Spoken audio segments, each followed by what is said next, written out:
দুঃখ পাইলে সবার আগে কার কথা মনে পড়ে? আব্বুর কথা। আব্বুর কথা মনে পড়ে কেন?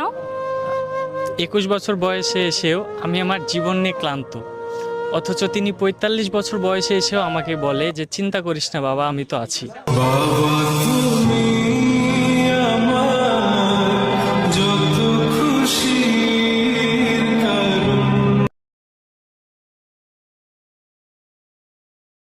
দুঃখ পাইলে সবার আগে কার কথা মনে পড়ে? আব্বুর কথা। আব্বুর কথা মনে পড়ে কেন?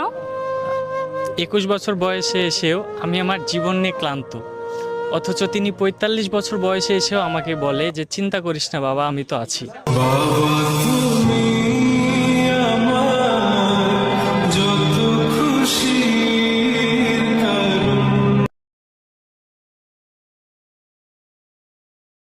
দুঃখ পাইলে সবার আগে কার কথা মনে পড়ে?